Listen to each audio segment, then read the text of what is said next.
Data protection. The ongoing importance of prioritizing data privacy for operators. Good morning. Thank you to Sigma Asia for this excellent opportunity to speak about a very interesting topic.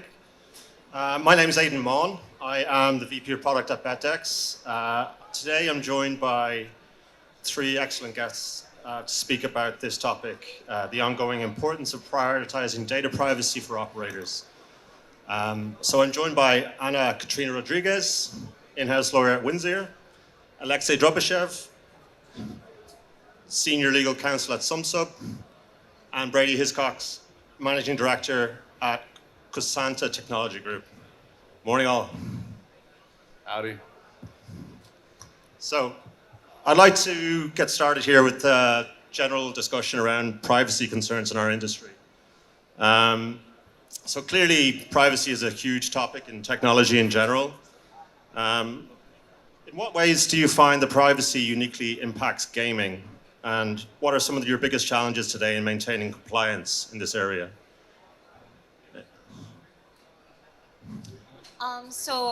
We are all aware that the gaming industry has its own ecosystem and probably an alternative economy.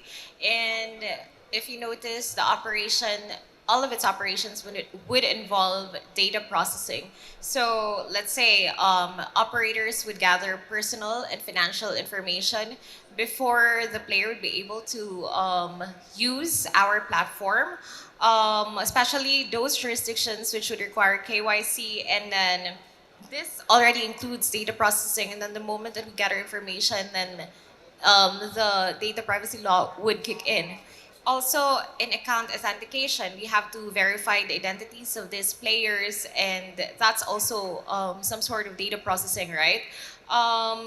Another would be the regulatory compliance. Actually, the operators, especially here in the Philippines and in some other countries, I believe, adhere to strict regulations related to data protection and fairness. And also, with respect to other responsible gaming tools like exclusion of players, this would also involve pulling out data from the operator side. So in that sense, you can see that the operation revolves around data processing. Excellent. Alexey, would you like to come in on this topic from your experience at Sumsub? Right, yes. Thank you, Aidan, for introducing us. Over at Sumsub, obviously, we are not an operator. We're not a gambling operator. We assist gambling operators with their compliance and or verification needs. And from our vantage point, since we do not just work with gambling operators, we don't I wouldn't say for the most part that the specifically data processing and privacy challenges that they are all that unique to the gambling industry, to gambling operators. There are, of course, there's certain flavor to that when it comes to expectations from regulators, from the public, in terms of the level of integrity that it would be, that you would want to maintain as an entity working in gambling, as someone who earns money in that area of business. But I would say that still the basic scope of operations that expose you to the need to maintain privacy, data privacy, to the need to comply with data protection regulations, basically operations with personal data of your customers, of your patrons, especially in the context of online gaming, because that's when this primarily comes up. Online gambling, I'm sorry. We are looking at ID verification, age verification. So it's a basic KYC set of tools and operations. We are looking at the monitoring of user behavior, particularly in the context of responsible gaming, when we're looking at maintaining integrity of, again, the entire gambling operation, by extension, eventually the industry. And we are looking at the same thing when we are talking about marketing, promotion, and the customization of your product. same here. These challenges are not particularly unique. There are other industries that are not, they're not adjacent to gambling, but the concerns that, the policy and publicity concerns that you need to address that are similar or even partially overlap. The industries I'm thinking about primarily would be trading, and a big one is crypto. Because crypto in particular, to many, it might as well be gambling to the uninitiated, and there are even politicians. I don't think I've seen that from like in APAC, but I think you may have heard about the like this proposal by a few UK conservative politicians to treat crypto as gambling. So it's similar to the uninitiated, if you will, and that breeds similar data protection challenges, privacy challenges, and integrity challenges, and this challenge, which I think this is something that you can look towards, and draw experience from these industries in particular, in addition to just in addition to your experience that is particular to the gambling industry. Great.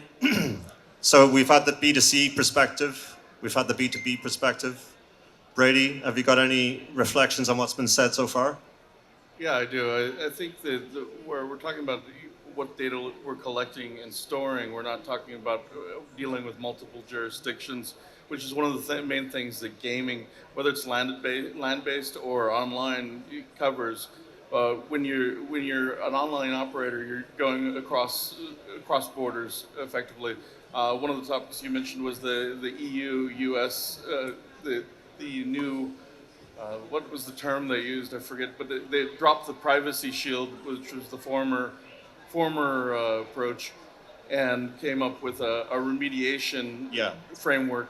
It's called a data privacy framework. Yeah, with remediation steps, that if you're pulling EU data over to the US, as a company, they're requiring you to subscribe to that framework to be able to do that, and some of those things include deletion of data, requests of that, and to adhere to remediation core, the DPRC. Yeah. And then on the landed side, one of the things that I mentioned to you is some people don't think about the data privacy just even in a single jurisdiction. For example, Macau, a very large operator that has 6 or 7 properties, it is illegal for them to take a hard drive with customer data from one property to the next. And that comes into massive compliance problems if you're trying to share data within your own brand. That impacts marketing, that impacts everything, being able to even use player data across the board. Yeah. I think it's a really interesting topic, especially in the light of the fine that the EU gave to Meta recently. I believe it was $1.2 billion. Yes. And this is because individuals' data stored on European servers was actually being sent to servers in the US. So a clear breach and a very large fine. So really highlights the importance of the topic and how seriously it's treated.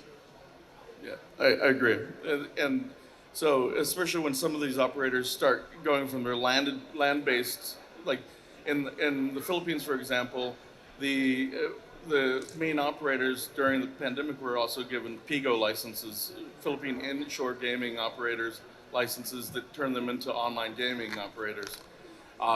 Some of that compliance is the data should always remain in the Philippines. The Data Privacy Act is very broad in this country, and it's one of the only things that the government really comes after people for. And that requires compliance by even registering with the local government unit, the LGU, which most people fail to do. The government comes after people hard if they don't have that done, but they're very, I would say, a light touch if those steps have been taken. Right.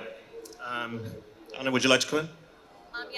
With respect to the biggest challenges in maintaining privacy, privacy compliance, I must say that here in the Philippines, we are bound to comply with IRR, of course, which enforces the Data Privacy Act and other data privacy laws.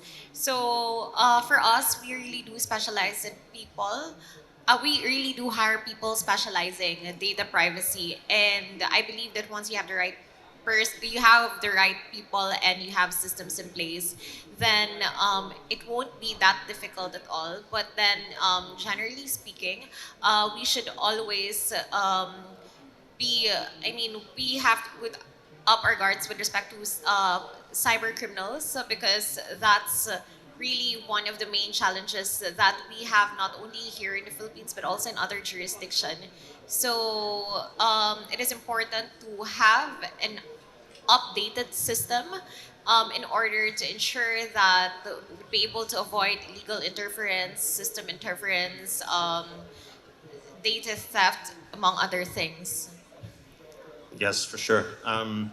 So, as a product person, it's my background. I'm very interested in a topic that we've been speaking about in gaming for as long as my career, and that's product personalization. We've talked about personalizing the user experience for our customers, and I don't think anybody's done it really well yet. But I feel like with the advent of AI technology, large language models, etc., we're going to start seeing more opportunities in this area. But what I'd like to ask you guys about would be where's the balance between protecting users' privacy and providing them with a personalized user experience? Because walking that line between protecting their privacy and providing an enhanced user experience is really the key to nail this problem. Alexey? Right. So the way you would tackle this in general, is first you need to understand that there is a baseline. They are different, somewhat different in different jurisdictions, in different countries, but broadly, structurally, basically, if you follow the GDPR, because it's a blueprint for many privacy laws across the globe and in APAC as well, generally what you have a certain baseline of cybersecurity and your processes for handling data and complaints that you have to adhere to. Like, until then, you don't speak to, there are certain things you must do. For example, if a jurisdiction wants you to localize data storage, you have to do that. The balancing does not come into play until and unless you have secured the baseline for the privacy framework. Now, once you have that in place, then you can, then what you do, you look at your use case, you see what do you want to do, and then you work around it, because normally you would generally be able to use AI, you would generally be able to use user data to better your product, basically. We would know we do that as well. Assuming that you have either the relevant, assuming you either have a grounds basically in the law to do that, if you can match what you do with a permitted use of data under a law, or if you are in more of a consent-based jurisdiction, if you have put ahead of time consents in place. Is it always good for your conversion rates? It might not be. Sometimes you do have to put in the consent screens. You do have to get people to tick boxes and read terms and conditions, read privacy policies and notices. There's not always a way around that, but you can build that, you can bake that into your flow for for the patron, for the end customer. It might not necessarily always be like entirely what you would ideally have in mind, just have them click one button and then everything being open. It's not always possible, not possible everywhere or to the same extent, and it's definitely more challenging with AI, which is itself a nascent technology, which is itself poorly regulated to unregulated, but it's definitely doable as long as you get the basics right. Brady, any thoughts on this topic? Yeah, I think that it goes back to where the data is stored. LLMs in general, in several jurisdictions, landed and online, you'd be, including the EU to US, you would be violating the law by transferring it to a LLM that's to be processed that's not it's actively in the countries that you're being processed with or without consent and you're leading yourself into a dark space where you can be come after by the Johnny Law. Right. I'd like to finish this topic by discussing maybe some reflections on what the future holds in this area. Well, I think we've touched on AI. We've kind of skirted around the blockchain angle. Like, what challenges in maintaining compliance with respect to data privacy do you guys see coming down the line in the next 2 to 5 years, let's say? Alexey? First, we're definitely going to see more and more countries implement data storage, localized data storage requirements, and potentially even like a full localization of processing, which is its own beast entirely. It's much harder and much more resource intensive to implement when that happens. We are definitely going to see further development of AI and machine learning technologies with the privacy issues that are going to be arising out of those, and between all those things and between the it's not going to be happening at even speeds across the globe. It's going to be happening more so in Europe, maybe a little bit slower in APAC or somewhere like Latin America, but we are going to be looking at tougher and more comprehensive regulatory frameworks, and more importantly, we are going to be looking at stricter enforcement by data privacy watchdogs on account of the public expectation that businesses that process data of human beings, of their citizens, especially large volume data processing, such as will be the case for an online gambling operator, we are definitely going to be seeing stricter enforcement in the midterm, and this is something that's going to be running in parallel to gambling specific to gambling regulatory matters, issues with licensing, with what is permitted, what is not,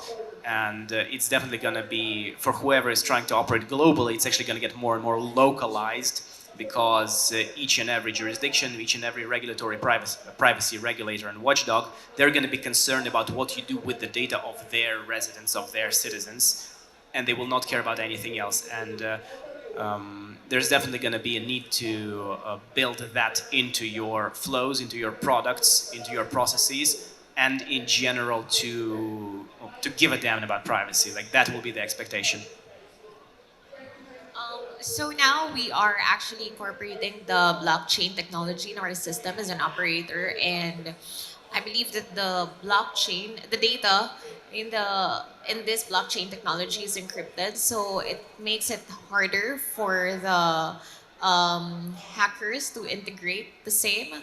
Although the same is encrypted, the transactions are actually transparent, so it would also ensure us that the transaction is legitimate one, and it reduces the risk of fraud. So in that way, I could say that it would be advantageous. But of course, well, I believe that each country should also improve the laws probably, or like design it in a way that would reflect the current state that we have right now, like this AI thing and blockchain technology and such. Great. I think when you go into blockchain, one thing that a lot of people don't realize, since it's a distributed system, you have multiple computers across the board, and that goes into where the data is located. Regardless of it being encrypted, by it being transferred to another computer on another property or in another country, you may inadvertently be breaking the law. And on the compliance side, one of the biggest challenges is people and securing that data. So one of the places where you may see AI become advantageous is actually when you're talking about securing that data that's being stored and making sure it's not leaking across borders. Leaking across borders meaning the physical network, the physical borders of the country, etc. because that's going to be one of the biggest challenges coming up with all this access to data, inbound and outbound. It's inadvertently going to happen no matter what. So technology may be useful in getting around that, as well as securing that data. Fantastic. We're running out of time here. I'm not sure if we have time for questions. Okay, we can take one question if there's any questions in the audience. No marital advice, though. Don't be shy. Okay. Well, I'd like to thank our panel for a really interesting, insightful talk about this great topic. So thank you, everyone.